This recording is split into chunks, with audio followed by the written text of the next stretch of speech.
Se menciona en la bibliografía que los problemas de memoria son una de las consecuencias más importantes de una lesión cerebral. Son diversas las causas que pueden derivar en un deterioro amnésico, pero la mayoría de personas que acuden a rehabilitación presentan un daño cerebral consecuencia de un traumatismo craneoencefálico o un EBC, ¿verdad? Así como encefalitis o daño cerebral hipóxico.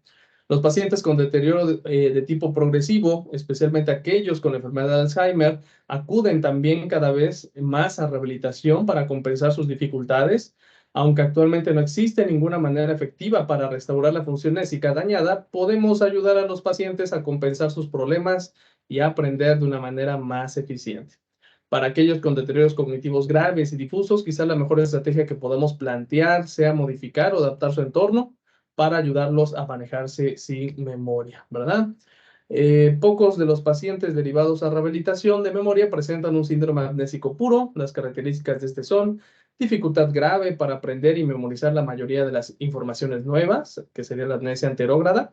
Y en estos casos, lo que plantea también la bibliografía, como se mencionó hace unos segundos, pues es desde lo más básico en casa, que sería no mover los muebles, o sea, que se queden así permanentemente, sobre todo para prevenir algunas caídas, que podamos implementar, psicoeducar a la familia con algunas estrategias referente a esa compensación que pueda hacer ese paciente en cuestión de que esté tomando algún medicamento, pues a lo mejor las alarmas, ¿no? Que le pueda, si son sonoras, si son con algún audio, que puedan también recordar cuándo o en qué momento les toca consumir ese medicamento en concreto, ¿no?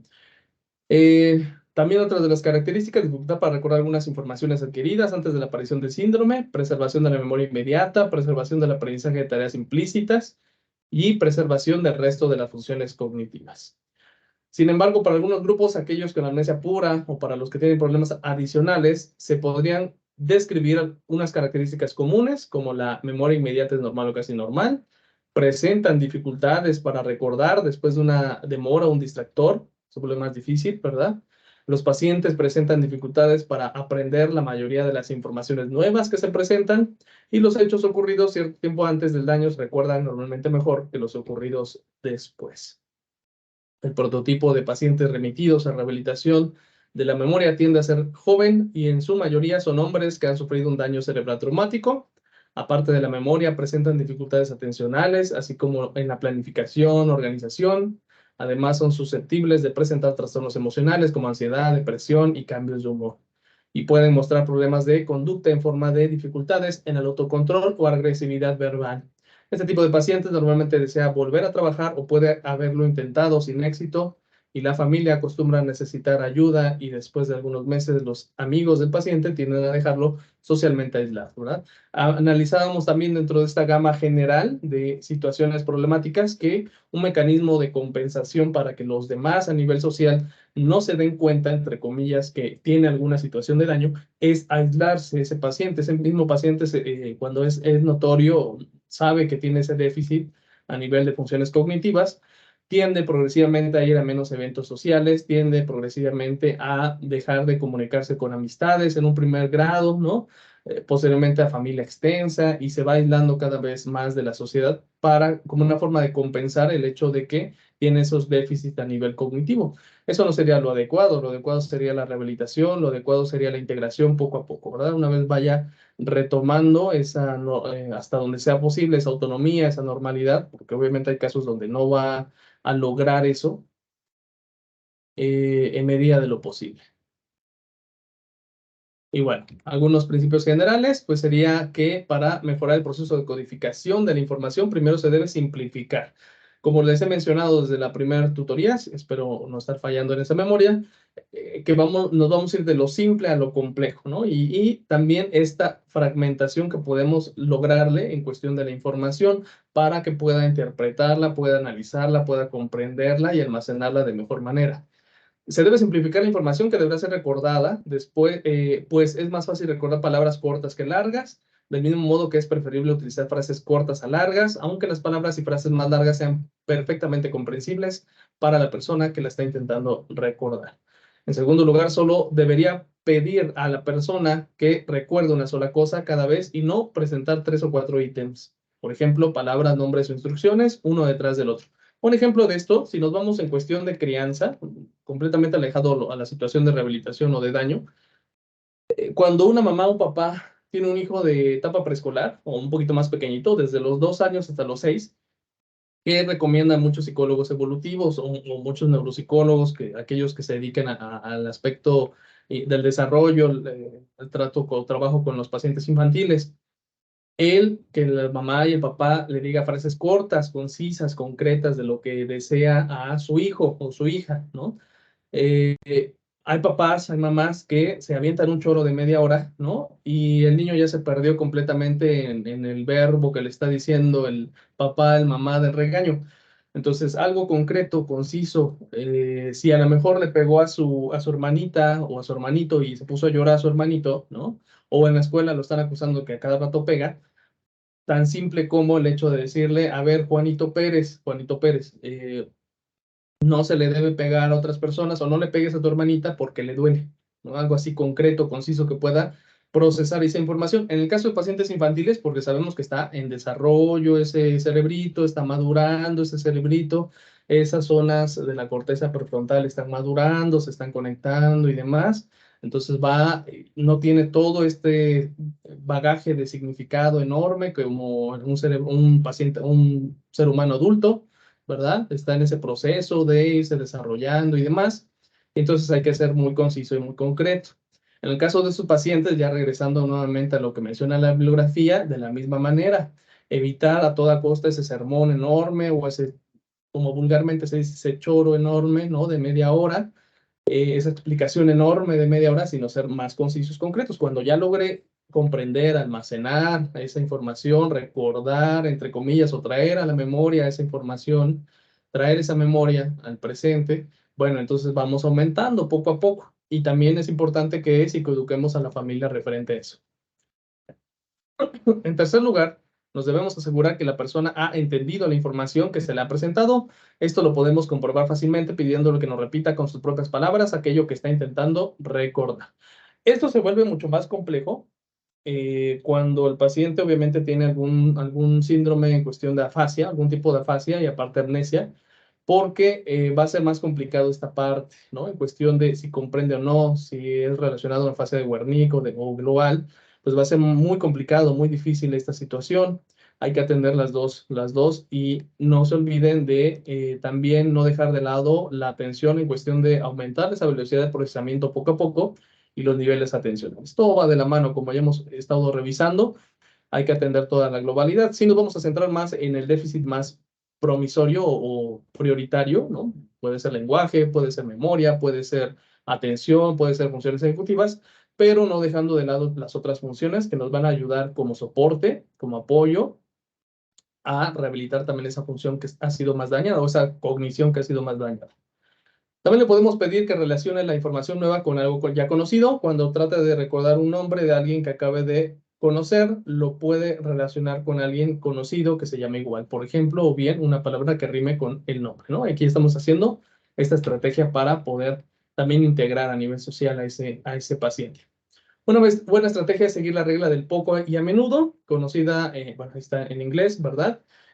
Pues cuando alguien está intentando aprender algo, el aprendizaje es mejor cuando los ensayos se espacían en el tiempo. Se debe evitar también el aprendizaje por ensayo y error, ya que para beneficiarse de sus errores, la persona debe ser capaz de recordarlos.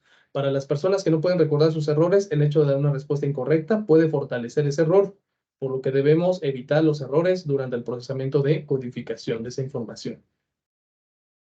Entonces, de lo simple a lo complejo, del poco y a menudo, ¿no? Poco a poco, de manera constante, vamos a ir logrando eso. Así que también ustedes no se desesperen, tranquilos, sabemos que la rehabilitación es a largo plazo, no es a una sola sesión. Si la psicoterapia, como ejemplo, lo podemos traer ahorita en este momento, la psicoterapia a un paciente que no tiene daño cerebral, que tiene alguna situación emocional de depresión, ansiedad y demás, son unas 8 o 10 sesiones en el panorama o en la terapia cognitivo-conductual, que es de las más cortas, ¿no? Ya no hablemos de psicoanálisis porque es años, muchos meses.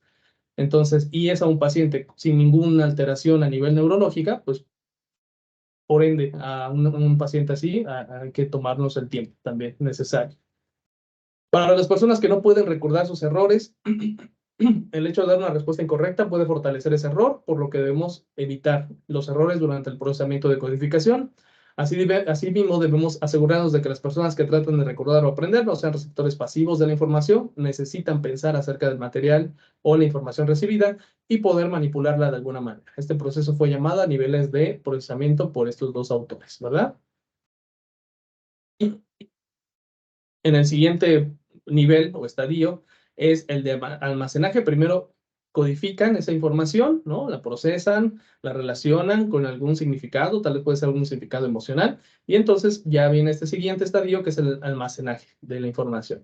Una vez la información ha sido codificada, debe ser almacenada en la memoria a largo plazo hasta que se vuelva a necesitar. El ensayo y la práctica pueden ayudar a mantener ahí la información. Una forma de hacerlo sería usar el principio del ensayo expandido o recuperación espaciada. Este procedimiento implica preguntar a la persona inmediatamente después de que haya visto u oído. Recuerden también usar toda la sensorialidad en medida de posible del paciente. Eh, si tiene algún tipo de alteración a nivel práctico, pues bueno, va a limitar, pero se puede, aún y a pesar de eso, se puede seguir ocupando, ¿verdad? Este procedimiento implica preguntar a la persona inmediatamente después de que se haya visto u oído la porción de información nueva que se debe o que debe recordar. Puede ser número telefónico, nombre, una dirección corta. Se le debe preguntar de nuevo tras una breve demora de 2-3 segundos y de nuevo otra vez después de un espacio de tiempo un poco superior.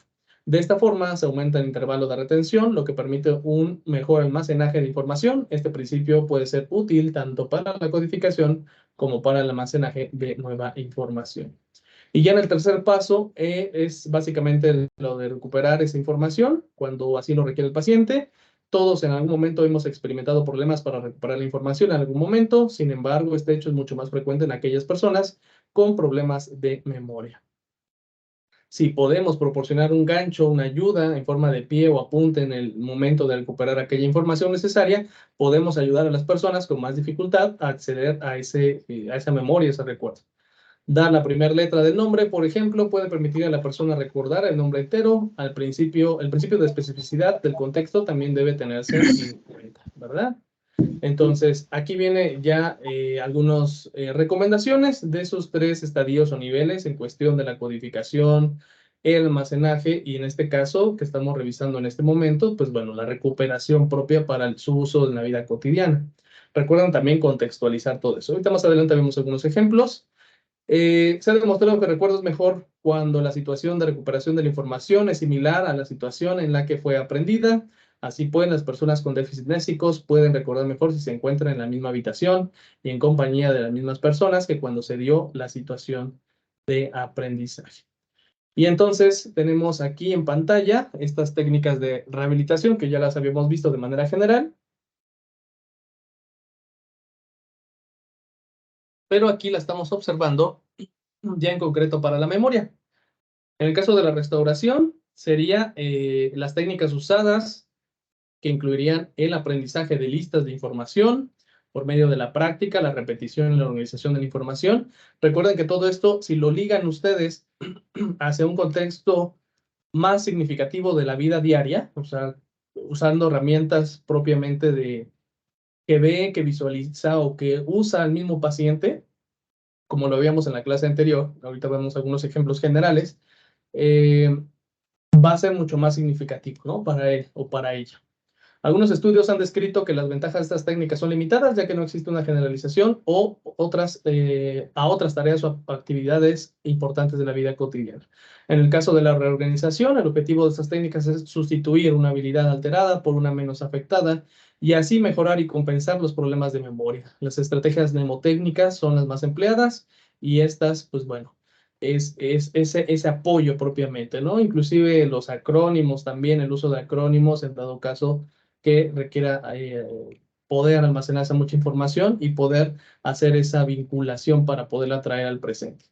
Y la compensación conductual, estas estrategias se han dividido en claves ambientales, personales, próximas y distantes. Las claves ambientales personales son los objetos o medios que, que le recuerdan a la persona alguna tarea importante, por ejemplo, atarse un hilo en el dedo, por ejemplo, las notas, ¿no? Que pueden pegar ahí, o en el celular, si es que todavía conserva esa habilidad, el uso del celular, pues bueno, los recordatorios, ¿no? Del calendario, por ejemplo, ahí sería otro.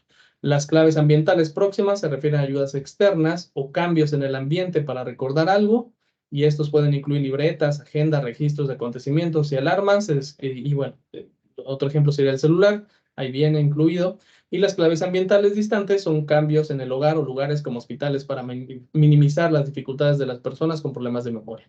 Las claves le indican a la persona dónde se encuentran distintos lugares en ese ambiente, por ejemplo, los colores que distinguen las diferentes secciones de un hospital. Y aquí vemos entonces ya en concreto, en conciso, el diseño, ¿no? Global de un programa de rehabilitación de la memoria, donde si es factible, pues bueno, vamos a modificar, les mencionaba en un inicio, vamos a dejar los muebles así, como están, varios meses, inclusive años, cuando ya, para prevenir alguna caída, sobre todo si es un adulto mayor, pero en cuestión de modificación del entorno en estos pacientes, en estas compensaciones, como se ha mencionado, como las agendas, como las notas, como estas pegatinas, ¿no? Con recordatorios, a lo mejor ya se va a dejar una mesita específica con los medicamentos, ¿no? Con una jarra con agua que sus familiares van a estar cambiando constantemente para que vaya haciéndose, en un paciente normal sería el hábito, en esos pacientes, pues bueno, pueda acceder a esa información y sepa que ahí siempre van a estar con los recordatorios, ¿verdad? De a qué hora le toca qué medicamentos, de qué color, a lo mejor, tal vez pegarles, aparte de los medicamentos son medios, los nombres son medios extraños para cualquier persona, a lo mejor por colores, ¿no? Hacer esa clasificación pudiese ser otra opción más. Hemos estado viendo que también no solamente en cuestión no es porque nada más tenga presenta esos déficits a nivel de memoria, sino también va a haber algunas consecuencias emocionales, ¿no? De esta impotencia de no poder acceder a esa información. Va a depender también cómo es la personalidad del sujeto, del paciente, ¿verdad? Las exigencias del medio ambiente, si la familia no es empática, si la familia se burla de ese paciente, si la familia no apoya, no colabora, pues imagínense esa impotencia, pues, de ese paciente no poder acceder a esa información porque simplemente no la tienen, no la lograron hacer, ¿no? Las ayudas externas de memoria, como mencionaba hace unos segundos, las agendas, a lo mejor pegar un papel bond con las actividades que va a hacer durante ese día en concreto, ¿no? A lo mejor el día lunes tiene que hacer, la primera actividad sería tender tu cama, por ejemplo, ¿no? Y que estén a lo mejor en el cuarto de ese paciente en grande, si es que no ha habido algún déficit a nivel de lectura, que conserve esa capacidad, esa habilidad, bueno, es viable, ¿verdad? Si no, a lo mejor se puede hacer por medio de pictogramas, por medio de dibujos, qué es lo que le toca o le corresponde. Y poco a poco, una vez se recupere esa situación, esa habilidad, a lo mejor si perdió esa habilidad de lectura, se le vuelve a enseñar a leer progresivamente cuando tiene una mejor capacidad de evocar la información del pasado y traerla al presente, pues bueno, pudiese ser viable, ¿no? En otro de los objetivos más adelante de la rehabilitación propiamente. Y si ha conservado esa habilidad, esa capacidad de lectura, pues bueno, a lo mejor ya no el uso de pictogramas, simplemente la actividad ahí como tal, en grande, de qué es lo que va a hacer día con día, ¿no? Para nuevamente ir integrando esa información. Nuevos aprendizajes. Recordemos que a pesar de que una persona tenga daño cerebral, puede, y gracias a la neuroplasticidad y gracias también a la neurogénesis, tenemos y seguimos conservando la capacidad para poder aprender aprendizajes significativos relacionados con la vida diaria, aprendizajes relacionados de emotividad, de alguna emoción, ¿verdad? Eso ayuda a que más fácilmente pueda ser plasmado en la memoria a largo plazo. Y todo esto, pues bueno, es esa modificación propiamente en su familia, en su vida, en lograr también mayor autonomía por parte de ese paciente para que no todo el tiempo dependa de otra persona, ¿verdad? Algunas circunstancias específicas, como el caso de las demencias, donde pues sabemos que es progresivo ese daño, y donde pues lo que vamos a hacer nosotros es tratar de detener lo más posible esa progresión con también el apoyo de ya sea psiquiatra o neurólogo en cuestión de algún fármaco estimulante de la memoria, ¿verdad? Para que de los dos de la mano podamos, obviamente no se va a curar una demencia, pero sí en manera de lo posible detener hasta donde sea factible. Algunos ejemplos tomados igual de este libro de rehabilitación de la memoria de Feyotrowski. Vemos cómo está a nivel conceptual, ¿verdad? ¿Qué es esto? La imagen puede ser del mismo libro, ustedes pueden pegar una fotografía, a lo mejor inclusive de un familiar y cambiarle todas estas preguntas. Digo, es flexible esta situación. Aquí en este ejemplo menciona qué es, obviamente es un auto, puede ser un medio de transporte, para qué se usa, qué partes tiene, con qué se relaciona, dónde se encuentra, cómo es, ¿verdad? Aquí como respuesta dice metálico, veloz, puede ser alguna otra respuesta en general, cómo funciona, ¿verdad? En fin. Y esto mismo, ese mismo ejemplo, lo podemos usar cambiando las preguntas, obviamente las respuestas que lleven lógica, que estén adecuadas al contexto, y en vez a lo mejor de un auto, pueden pegar un árbol, pueden pegar una fotografía de algún familiar e irle preguntando, pueden pegar a lo mejor o algún dibujo de internet, a lo mejor del trabajo del sujeto, ¿no? A lo mejor de donde, no sé, si era ¿qué podrá ser? ¿Algún empleo? A lo mejor si era administrador de empresas, pues bueno, a lo mejor una oficina, o si era abogado, ¿verdad? Un juzgado, y a lo mejor perdió esa información, poco a poco también irla correlacionando en esta situación. Y bueno, aquí está el ejemplo, ¿no? Propiamente. ¿Qué es? ¿Cómo se usa? El concepto, que no nada más se puede quedar en conceptos o en objetos, sino puede trascender hacia algo, o hacia alguna otra situación propiamente. La interrelación también en cuestión de, aquí están las dos listas, de algunos parecidos en conceptos, propiamente algunos que todavía siga conservando el paciente, ¿no?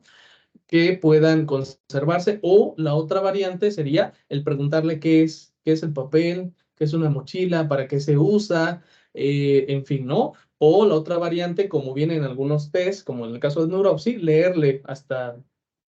Recuerden que pasamos de lo simple a lo complejo. A lo mejor los primeros 5, leérselos y que te los vuelva a repetir cuáles recuerda y qué es cada una de esas cosas. Esa podría ser otra alternativa más. Ahí van solamente 3 ejemplos que pudiesen ocupar ustedes. Otro ejemplo más de Internet. Fíjate qué objetos hay y en qué lugar se encuentran, luego tendrás que recordarlos, ¿no?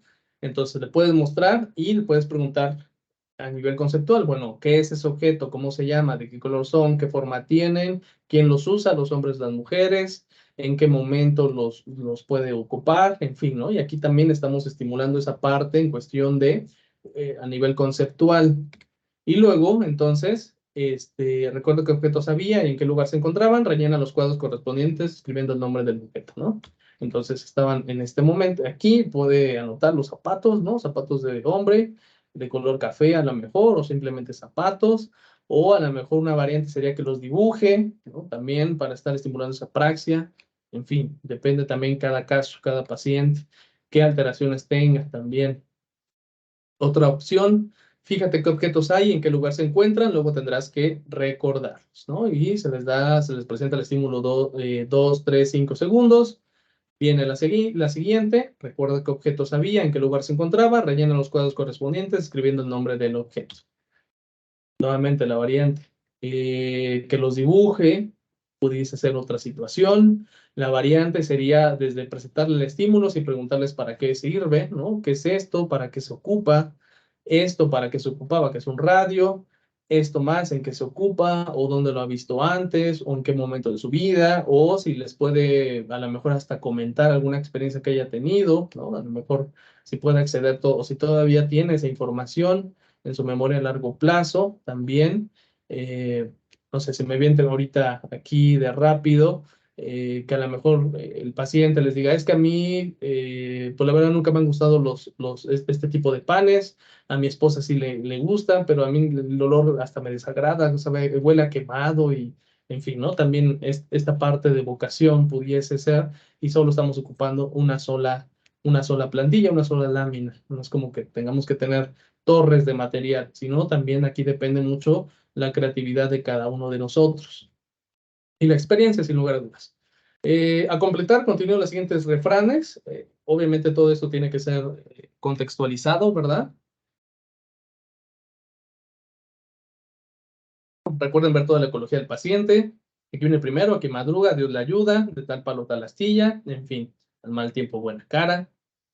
Y buscar, hay mucho material en internet, pero recuerden que mucho también es castellano, entonces sería contextualizarlo también, ¿no?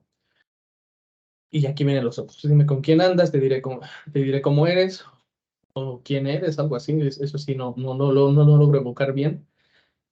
Al buen entendedor, pocas palabras, y en fin, ¿no? Si a lo mejor comete algún error en alguno, pues bueno, recordar, apoyarle en cuestión de cuál sería el correcto. A lo mejor inclusive el ocupar, ¿no? A quien madruga, Dios le ayuda, bueno, buscar ese lógica también, ¿no? De cómo surgió esa situación o en qué momentos puede ser plasmado también este tipo de refranes. Aquí nada más en la plantilla se usa específicamente para, para el recuerdo, para la evocación propiamente. Presta atención, haga un círculo cada vez que aparezca esta estrella, ¿no? Y se le presenta el estímulo de cómo lo va a seguir. Y pues bueno, ahí se le da la plantilla, se le da la instrucción y lo sigue. Una variante en vez de la estrella, que sea el triangulito este, en vez del triangulito este sería otro tipo de estrella, en fin, ¿no? Puede ser variantes. Puedes cambiarlo eso por rostros, por algunos otros objetos también, y a lo mejor hacer también la pregunta en cuestión de qué objeto es este, en qué se ocupan, a lo mejor en lugar de que sean estrellas, ¿no? O triángulos, pues a lo mejor vas a poner aquí, que sea contextualizado, a lo mejor si era un chef, era una cocinera que tiene esta situación, pues a lo mejor ponen instrumentos de cocina, a lo mejor ponen platillos, en fin, ¿no? Una infinidad. Si era un ingeniero en sistemas, pues la computadora, el monitor, un teclado, un ratón, componentes internos de la computadora, y en fin, ¿no? Y también no solamente se puede quedar ahí en cuestión de que encierre el círculo, ¿no? En relación, sino preguntarle para qué se usaba eso, para qué se ocupa eso, en qué momento se ocupaba, ante qué circunstancias, toda esta situación de vocación. La lógica también, en cuestión de, aquí en esta, no solamente la evocación, en cuestión de palabras, ¿no? De, aquí dice, escriba la palabra contraria a, oscuro, sería claro, sino también la lógica que pueda tener a nivel de significado de sonido. Y vemos que no solamente sería memoria la que estamos trabajando, sino también lenguaje, ¿no? Abierto, cerrado, alto, bajo, fácil, difícil, en fin. Y bueno, hasta acá, referente a lo que llevamos, no sé si hay alguna duda y pasamos a la cuestión de niños, de funciones ejecutivas. Adelante con sus dudas.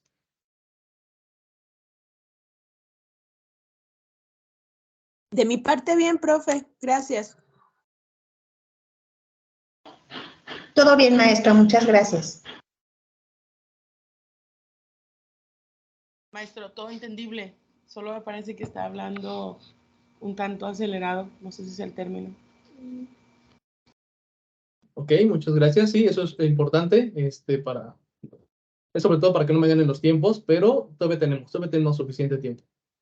Ya me respondió aquí Leticia en el chat, dice no tengo dudas, gracias, gracias Leticia, gracias a todos los que ya respondieron. Vamos a continuar entonces en este tema complementario al anterior, al que vimos desde la primera sesión, referente a la rehabilitación neuropsicológica de las funciones ejecutivas en niños específicamente. Y pues bueno, recordando también la etapa de desarrollo en la que están, el hecho de, sí considero muy importante reafirmar esto que les mencionaba en la primera sesión. No porque sean niños, no porque sean adolescentes, significa que estén al 100%. O sea, a lo mejor médicamente ya salieron del hospital por sufrir un traumatismo craneoencefálico, porque sufrieron alguna situación de la etiología de daño, la que quiera.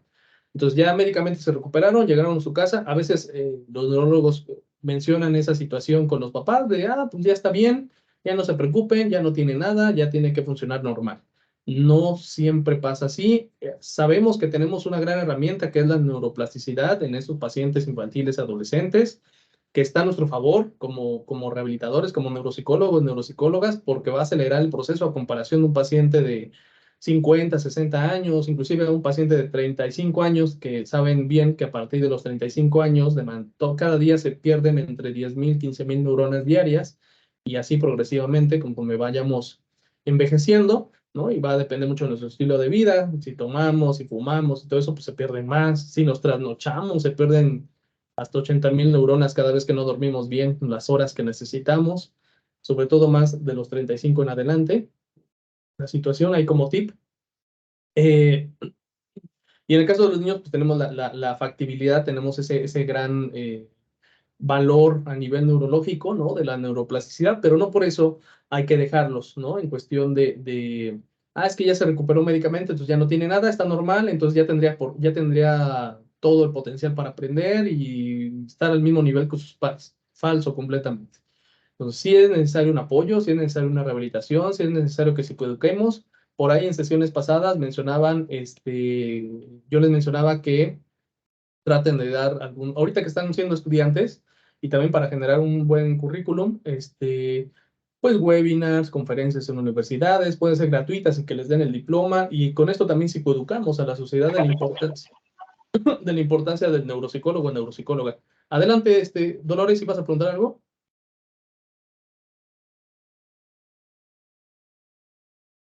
No, maestro, todo bien, gracias, disculpe.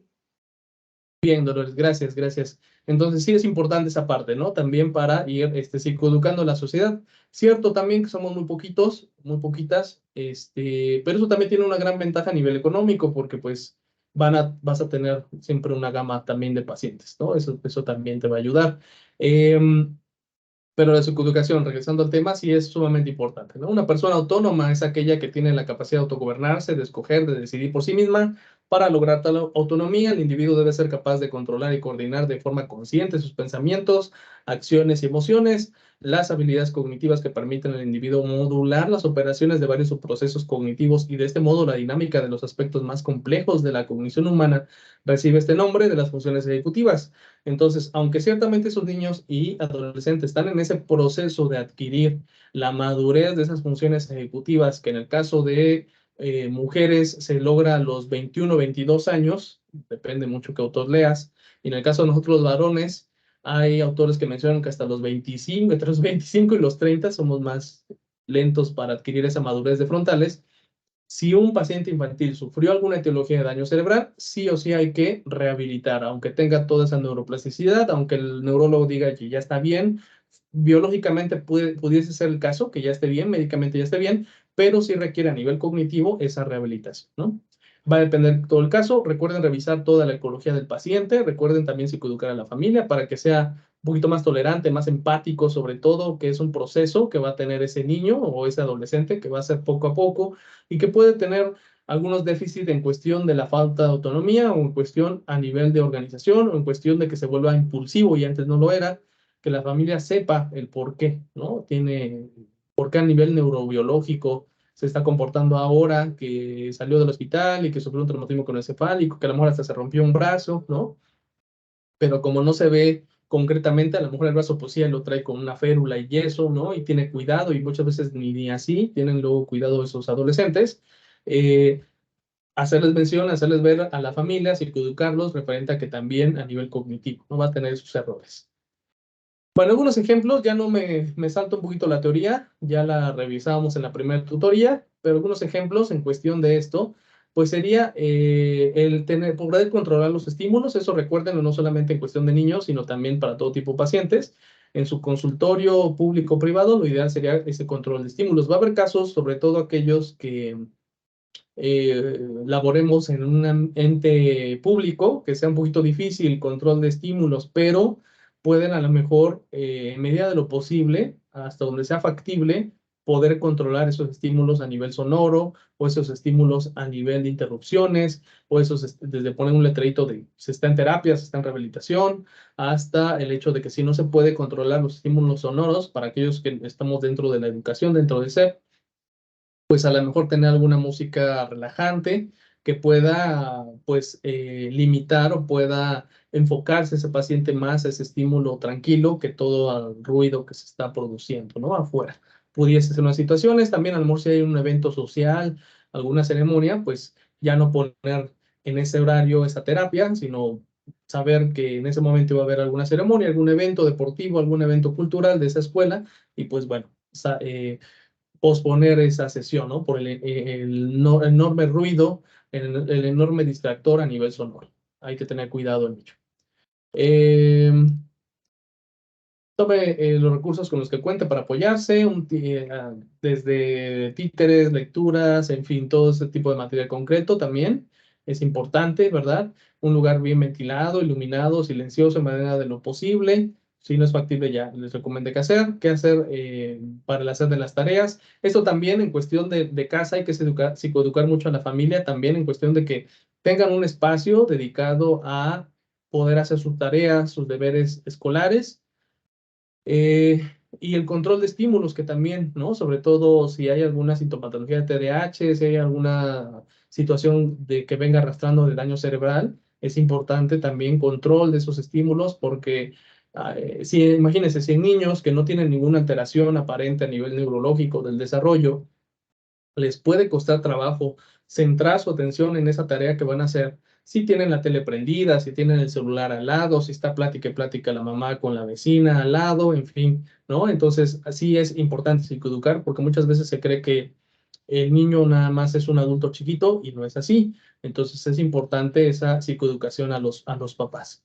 Establecer un horario para cada una de las actividades del niño, tarea, terapia, juego, alimentación, descanso. Recordemos que estas redes neuronales en promedio tardan un mes en formarse, lo que en un ámbito social se llamaría un hábito. Entonces, hay que promover esa situación, ¿no? Todo el tiempo, a la misma hora, en el mismo lugar, para poder mejorar, poder generar, pues, ese hábito. Hacer un reconocimiento al trabajo y esfuerzo de los niños con un detalle, una felicitación, un abrazo. Recuerden que los reforzadores, si nos vamos a terapia conductual, no es a fuerza un juguete, o sea, no tiene que ser algo caro. Puede ser la comida favorita del niño, puede ser un apapacho, puede ser, en fin, una frase motivacional, en fin, esos reforzadores positivos pueden ayudar, ¿no? Estimular el que siga con esos hábitos constantemente. Es importante planificar acciones variadas, realizando un horario semanal, estructurar el tiempo libre y tomar en consideración las modificaciones que se pudieran realizar, tener zonas de regulación emocional visibles. ¿A qué se hace referencia a esto específicamente? Pues a que el paciente, en primer lugar, a ese niño pueda también desahogarse, o si se siente ansioso, o si se siente cohibido, si está temeroso, pueda tener la confianza con la mamá o con el papá, o de preferencia con los dos, de poder abrirse emocionalmente. Lamentablemente, pues hay familias disfuncionales donde se está prohibido todavía hoy en nuestros días que un varón, por ejemplo, llore, ¿no? Que porque si no ya es niña y que qué van a decir de ti, tontería y media ideológica. Entonces, que pueda tener esa oportunidad, que pueda tener esa apertura a que si llora, si cometió un error, pues no le van a dar fuete, ¿no? Luego, porque también hay familias disfuncionales que lamentablemente funcionan así, donde por decir la verdad les pegan, o sea, es tan neurotizante, por llamarlo de alguna forma, tan incongruente esa situación que porque el niño aceptó que rompió el jarrón o que rompió el espejo, pues ya le pega, ¿no? Y lo que están enseñando con eso es a no decir la verdad, a no ser honestos, a no abrirse emocionalmente. Y es muy importante esa regulación emocional. Digo, no es casual que en nuestra generación, en generaciones pasadas, generación X y la generación Boomer, sean tan alcohólicos, ¿no? En el caso de los varones, porque muchos varones, por esa ideología machista que todavía se tiene, pues la única forma de abrirse emocionalmente es estando hasta el full de alcohol y con el compadre, ¿no? Que no los vea ninguna mujer, porque entonces eso no es de machos. Entonces imagínense esa situación ideológica, no es algo con lo que nacieran, es pura ideología nada más. Pero bueno, eh, establecer momentos de relajación todos los días. Recuerden que el mindfulness es una buena herramienta para combate del estrés, no para estimulación cognitiva. Ojo ahí, hay que hacer esa separación. Aunque su nombre en español literalmente es atención plena, no nos sirve para mejorar la atención o niveles atencionales. Sirve simplemente como combate al estrés, nada más. ¿Ok? Pueden usarlo como una herramienta más también en esa situación, pero como un combate al estrés. Establecer horarios de descanso regulares, realizar tareas del hogar, eso también es importante, ya una vez logrando mayor autonomía en esos pacientes infantiles, mayor autorregulación, mayor conciencia en cuestión de las consecuencias de sus actos, de su impulsividad y demás. Sin lugar a dudas, hay que integrarlo en tareas del hogar para que vaya logrando mayor autonomía ese paciente. Aquí hay que dejar de lado esa ideología tanto machista, extremista, de los dos lados, ¿no? Y que sea algo que sirva a ese paciente infantil, adolescente, para lograr mayor autonomía en sí, para que ese paciente infantil o adolescente tenga mayores herramientas por las cuales valerse por sí solo, por sí sola, en la vida, ¿no? Nuevamente reitero, a veces esa ideología machista en cuestión de es que los varones no debemos barrer, porque si no se nos caen los pantalones, es completamente irracional y lógica completamente, ¿no? Al contrario, imagínense, a mí apenas no tiene mucho, me parece que hace como 15 días, tuve un caso de un paciente adolescente que no hace nada en su escuela. Platicando con la mamá, vienen de una economía limitada, pero con una carga muy fuerte a nivel ideológico. Tan es así que ese varón de 11, 12, 13 años sigue o tiene muy fijo en su forma de visión del mundo que no debe lavar los trastes, no debe barrer, no debe tender su cama, porque eso es de mujeres, ¿no? Es de viejas, decía él. Entonces, imagínense esa situación, imagínense en esa generación que es la de adolescentes actual, la generación centennial. Va a ser bien complicado que encuentre, ya cuando sea más grande él, una esposa, una pareja, una mujer que tenga esa ideología machista donde casi casi sea la esclava, ¿no? En su casa de sirvienta prácticamente. Entonces, también es por medio del diálogo platicar eso con los papás, con la mamá, ¿no? Ahí era el papá que implementa esa ideología. Eh, Porque imagínense lo que le comentaba la mamá, ¿qué mujer de su generación de su hijo va a tener esa ideología? Digo, todavía usted la tiene, por eso es que, y ya se está dando cuenta que no es lo ideal, ¿verdad? Porque pues su hijo no hace absolutamente nada, ni en casa ni en la escuela. Él tiene sintomatología TDAH, apenas voy a comenzar evaluación. Tuve algunas situaciones en la escuela que hubo una serie de eventos que no permitió continuar, salvo la entrevista inicial con la mamá y los reportes dados por los docentes. Pero ya esta semana, pues bueno, ya tocará hacer la evaluación cognitiva de ese paciente. Pero lo que voy es cómo esa ideología puede, sin lugar a dudas, limitar, ¿no? Ese abanico de posibilidades, de potencialidades, de herramientas, inclusive hasta de trabajos, ¿no? Imagínense, eh, pues en el caso de profesiones, los más grandes cocineros o chefs son varones, ¿no? Hay muchas mujeres que están dentro del ejército y que antes era visto como algo puramente de hombres y que son excepcionales en su trabajo.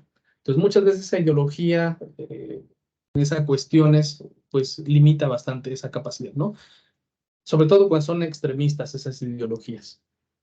Bueno, dedicar tiempo al cuidado personal, recuerden las actividades básicas para la vida diaria, también realizar actividad física dentro de la salud propiamente, ¿no? Se recomienda tener un horario visual, así como también considerar dejar que las actividades lúdicas sean por la tarde, las cognitivas por las mañanas, bueno, en cuestión de la escuela, sin lugar a dudas, ¿no?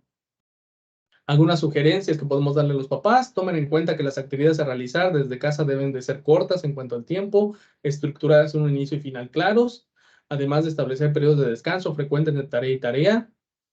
Sobre todo esto ya cuando los pacientes son de secundaria, que a lo mejor les dejan 5 tareas diarias de diferente materia, pues a lo mejor en cada materia unos 5 minutos de descanso, 3 minutos de descanso, ¿no? Para que pueda procesar esa información. A lo mejor se toma ahí un vaso con agua, un vaso de frutas, de agua de frutas, en fin, ¿no? Ya cada familia resolverá esa situación y continúa con la siguiente. También considerar, según la edad del hijo, sus características, averiguar todo lo que pueda saber sobre lo que es apropiado para su nivel de desarrollo, ¿no? La psicoeducación que podamos darle, algunas alternativas en cuestión de bibliografía. Hay papás que son bien activos y que te piden, ¿no? Ellos mismos, ellas mismas, bueno, a mí me gustaría más leer sobre este tema, me gustaría más conocer sobre crianza, también tener esas situaciones previstas, ¿no? Esté seguro de que su hijo o hija es capaz, según su desarrollo, de hacer lo que usted le pida que haga. Por ejemplo, servirse un vaso de leche, ayudarle a regar las plantas, dibujar, entre otras cosas, ¿no? No, obviamente, o si es un niño de preescolar, pues va a ser difícil que le pida que, no sé, le ayude a cocinar, ¿verdad? Aunque sí le puede pasar algunos materiales de cocina, sí le puede dar algunas orientaciones en cuestión de cómo se prepara la comida a partir de su curiosidad, ¿no? Esa emoción de la curiosidad es muy hermosa en esa etapa del desarrollo. Presta atención a su hijo, aprende y recuerda las cosas, dele a su hijo oportunidades para intentar nuevas habilidades y tiempo para que las ponga en práctica adecuadamente. Y hay que ser claro, específico, conciso, concreto. Es posible de instrucciones, en lo posible de instrucciones en momentos en los que esté tranquilo, especialmente si está explicando algo complicado. Y siempre hacerles ver a los papás el ejemplo, que el ejemplo siempre pesa más que las palabras. Tú le puedes decir al niño que no fume o que no tome, pero si todos los fines de semana te ve intoxicado de alcohol, pues eso limita ese sermón, ¿no? De decirle que no. Y en cuestión de comportamiento igual, si le pides que esté calmado y tu pareja, o imagínese que la esposa le pide, la mamá le pide al hijo que se tranquilice y el papá siempre viene eufórico, es impulsivo, es agresivo, verbalmente es manipulador, pues ahí limita esa situación. Siempre, sí, es también importante mencionar que como adultos que son, porque son adultos, ¿verdad? Aunque algunos se quieran seguir comportando como si tuvieran 15 años, eh, se pongan de acuerdo, se organicen como pareja que son, como pareja que han estado muchos años y puedan cimentar las reglas del juego, las reglas que van a estar en casa y puedan ser congruentes para llevarlas a cabo, ¿verdad? En cuestión de algunas recomendaciones a los papás, pedirle a su hijo que le demuestre o que le explique que comprende lo que está pidiendo que haga, ayudar a su hija a ver sus errores, que son oportunidades para aprender, hay que alentarlo, motivarlo, evitar, más que esto de desaprobación o desilusión, decepción, sí hacerle ver el error, pero con el fin de que corrija ese error, de que pueda mejorar ese error. Y recuerden, también hay cuestiones que son puramente ideológicas donde más que un error, a lo mejor es ¿cómo decirlo? Un aspecto que a lo mejor tú como adulto eres ignorante referente a ese tema, ¿no? Pues también aceptar, eso lo recordaba hace unos segundos, el ejemplo pesa bastante, entonces también tú como adulto te puedes equivocar, también tú como adulto la puedes regar, entonces si también le enseñas por medio de ese ejemplo a ese niño, a esa niña o a ese adolescente, sabes que yo sí cometí un error en este momento, desconocía esa información, sobre todo información científica, ojo ahí, ciencia, no dogma, eh, qué mejor que así sea, ¿no? Porque al final está sirviendo como ejemplo de que también nos equivocamos y aprendemos de ese error. Y dejarlo, la autonomía también, para que pueda resolver esos problemas. No le vamos a resolver toda la vida a nuestros hijos, a los pacientes, si eres papá, si eres mamá, ¿no? Y algunos ejemplos, obviamente depende de la edad, obviamente depende de la situación. Recuerden revisar toda la ecología del paciente, eso de manera reiterada se los digo. Viene la instrucción, observa la siguiente ilustración, platícale a tu mamá o papá lo que observaste. Cuando terminas, contesta las preguntas. También vemos lo que dice la siguiente hoja, ¿no? Entonces observamos esto y entonces vienen las preguntas. ¿Qué título le pondrías a la ilustración? Esto fácilmente ya podemos implementarlo en preescolar. También, sin lugar a dudas, en primaria. Hay que volverlo mucho más complejo ya en niveles más avanzados, ¿no? A lo mejor a partir de tercer grado de primaria y secundaria, pues ya ni se diga, algo mucho más complejo. ¿Qué título le pondrías a la ilustración? Escribe en la siguiente línea, si es que ya tiene esa habilidad, y si no, pues bueno, simplemente la pregunta. ¿Qué animales consideras que no deben estar en el parque? ¿Qué animales no estarían en el parque, Ana Laura, en la imagen que estamos viendo? El cocodrilo,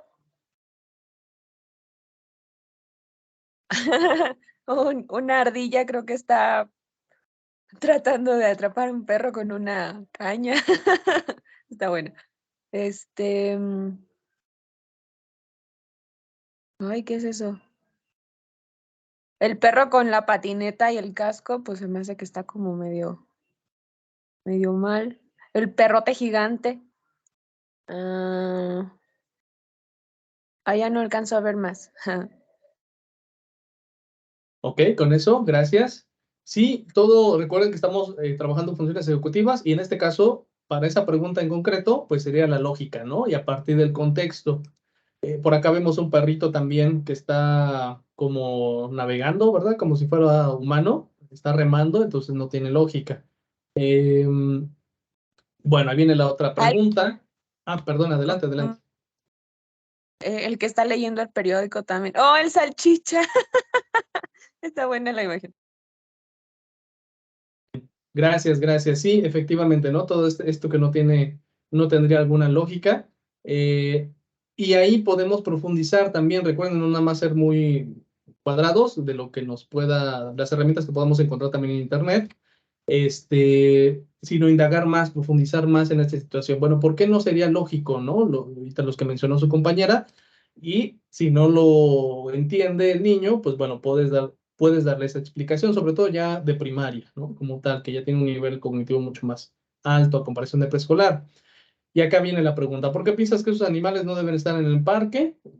De cada uno de ellos, puedes irlo poco a poco, ¿no? ¿Por qué este perro no debería estar en el parque o por qué no sería lógico que esté? Bueno, ya lo mencionó su compañera, por el tamaño, ¿no?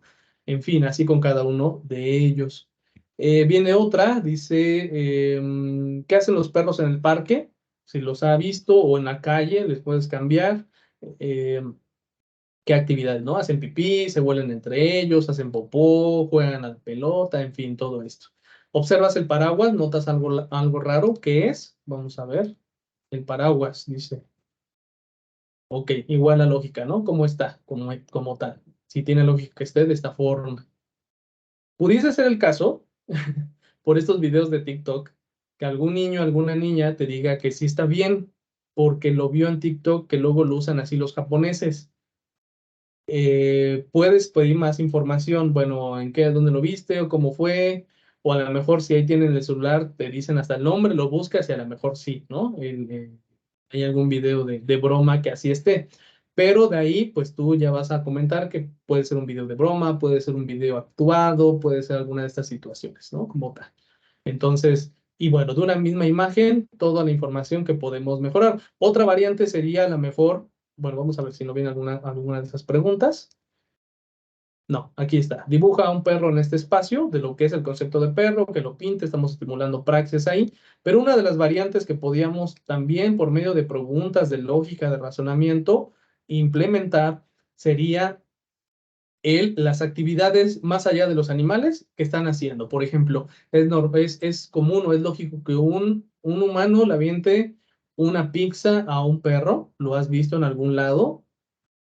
Y la respuesta, ¿no? Que conlleva un contexto lógico. Lo que mencionaba su compañera del perro leyendo, a lo mejor si esto lo habláramos con alguien de secundaria que tiene un procesamiento cognitivo y lógico mucho más avanzado, pues diría, a lo mejor es un humano con una botarga de perro. Bueno, esa sería una solución, ¿verdad?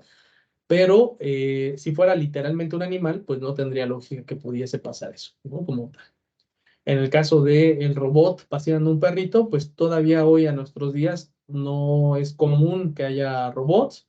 Tal vez dentro de 100 años sí lo va a hacer y esos humanos van a poder visualizar este tipo de escenas.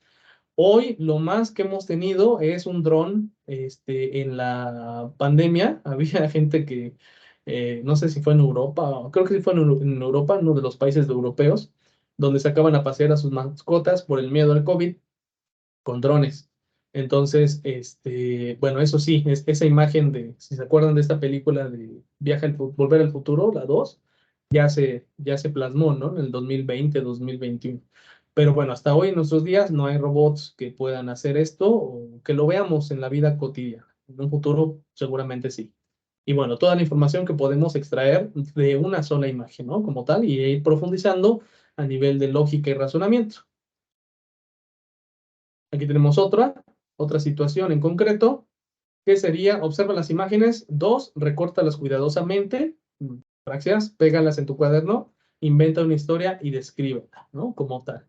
Y acá vemos ese procesamiento a nivel lógico de la secuencia de imágenes y la secuencia lógica de la historia, inclusive estimulando el lenguaje por medio de que plasme diálogos esa persona o ese pacientito. Aquí si yo te pidiera eso, vamos a ver, de ejemplo, por acá, Dolores, ¿cómo sería esa historia? ¿Cuál sería esa lógica de esa historia, de lo que vemos en esta imagen? ¿Cuál sería la primera imagen, la segunda, la tercera?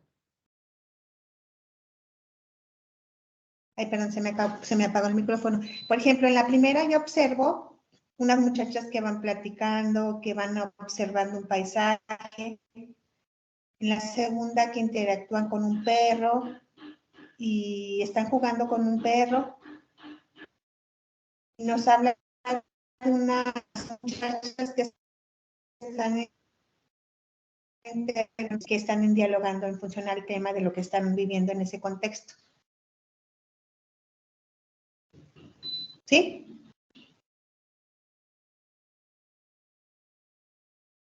Bien, ok, muy bien.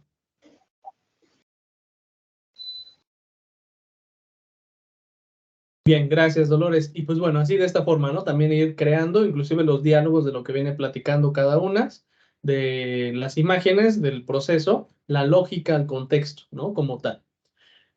La secuenciación de imágenes. Inclusive viene en alguna de las pruebas, creo que, si no me acuerdo, es el ENI, pero también viene en el Banfe, este ejercicio, ¿no? De ponerle la secuencia. Otro ejercicio más, viene una pequeña instrucción, bueno, viene un pequeño concepto en cuestión de adivinanza. Y la instrucción es, en familia, lean las siguientes adivinanzas, tratan de descubrir la respuesta correcta y manos a la obra, ¿no? Una señorita muy señoreada que siempre va en coche y siempre va mojada, ¿qué es? Y listo, la respuesta propiamente. La otra es, dos bolitas van a la par y no se pueden mirar, ¿qué es? Nosotros pues ya tenemos acá la respuesta, la lengua y los ojos propiamente, ¿no? También. Si se sabe otra, que te la cuente o que la invente, la creación de alguna historia también, que tenga lógica, ¿no? Otro ejemplo más en cuestión de funciones ejecutivas y que no, si se dan cuenta, no solamente estaríamos estimulando con estas funciones ejecutivas, sino también lenguaje, inclusive memoria, la evocación de la misma, algunas praxias, ¿verdad? Lee lo que dice cada tarjeta, encierra en el color que más te guste, el dibujo que consideras sea la respuesta a lo que leíste. Si es que tiene estabilidad y si no, una variante en preescolar sería que nosotros le llamamos instrucción, instrumento musical con teclas blancas y negras y le demos la ficha. Ahora, va a depender de la ecología del paciente, del contexto. Si nosotros atendemos pacientes, sobre todo aquellos que estamos en el ámbito público, atendemos pacientes que no estén o no tengan muchas actividades culturizantes más allá de la televisión, o a lo mejor ni siquiera tienen internet, pues va a ser más complicado, ¿no? Que te diga o que sepa que es un piano. Pero sin lugar a dudas sí vas a saber lo que es una guitarra. Entonces podemos hacer esa variante que en vez de que el instrumento musical hable de teclas blancas y negras, podemos hacer mención de que es un instrumento musical de madera con cuerdas. Y listo. Eso sí puede ser más acorde a su vida cotidiana, a su contexto. Nuevamente va a depender del paciente y de su contexto. Fruta alargada de piel amarilla, por dentro es blanca y dulce. Y ahí está, ¿no? Va eligiendo. Insecto que fabrica miel y cera. Y elige el paciente. Ahora, si no se quieren quedar solamente con eso y quieren hacer otras variantes, pueden hacerlo. Nuevamente les menciono, es dependiendo su creatividad. A lo mejor en esta de la fruta, ya mencionó la respuesta correcta, que es el plátano. Bien, ¿dónde podemos profundizar más por medio de preguntas orientadoras? Bueno, esa fruta, ¿en qué la ha ocupado tu mamá? ¿O ha hecho algún postre con esa fruta? ¿Cómo has comido o consumido esa fruta en concreto, ¿no? ¿Cómo has consumido las zanahorias? ¿Cómo has consumido el limón, por ejemplo? ¿No? Inclusive el mismo niño te puede decir, es que los limones son verdes, no amarillos. Y bueno, y ahí puedes dar un nuevo aprendizaje. Hay limones que son amarillos también, o cuando están muy maduros se vuelven amarillos, o hay una variante de limones que son amarillos, y en fin, ¿no? Todo ello. Con ello de papá y mamá se responden los siguientes cuestionamientos. De día jugamos, de noche, y qué, la lógica, dormimos, ¿no? Y también eso te puede ayudar a ti en cuestión de información, de profundizar la información de su medio contextual del paciente. Puede ser que haya pacientes que te digan, de noche vemos películas de terror y luego no puedo dormir, ¿no? Y hay que educar a la familia de que, ok, está bien que en familia vean películas, pero a lo mejor si van a ver una de terror y que no es para menores, pues saber qué consecuencias puede tener esa situación, del insomnio que pueda tener paciente infantil y que al día siguiente que va a la escuela, pues va a tener un menor rendimiento cognitivo. Y ya si de plano lo van a hacer, porque hay familias que aunque sepan las consecuencias, lo van a seguir haciendo, hacerles mención que en vez de que sea en la noche, pues que sea un poquito más temprano. Afortunadamente ya con este horario que tenemos desde hace un año, creo que fue cuando ya lo regularizaron, pues anochece bien temprano, ¿no? Aquí en el centro del país a las 6, 6:30 ya está de noche, a las 7 a lo máximo ya es de noche. Puede ser fácilmente a esa hora y no afecta su ciclo circadiano de ese niño. Los colores para pintar, las tijeras para recortar, el agua se toma, el pan se y listo, ¿no? La lógica que estamos trabajando. Vamos a ir avanzando. Recuerden que es de lo simple a lo complejo. Podemos ir aumentando ese nivel en cuestión de lógica, en cuestión de planeación, en cuestión creativa también. Escribir el nombre de 30 vegetales, 30 verduras que conozca.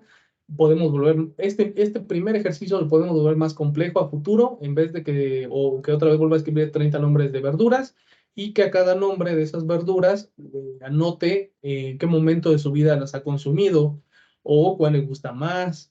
Ya ahí inyectamos el sello emocional también. Escriba 10 nombres de personas que empiecen con la letra A, ¿no? Pueden ser familiares, amigos, etcétera, ¿no?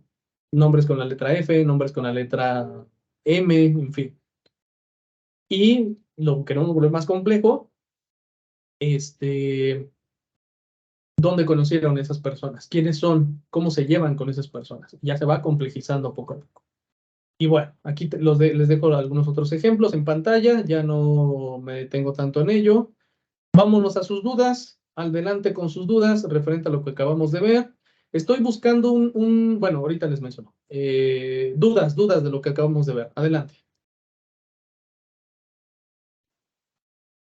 Profesor, ¿qué tipo de actividades se hacen con adolescentes? A mí me parece una población muy difícil, ¿no? Por el periodo en el que se encuentran, por sus motivaciones que están cambiando de la infancia a lo que descubran, pues, ¿qué tipo de actividades hacen? ¿Estas mismas?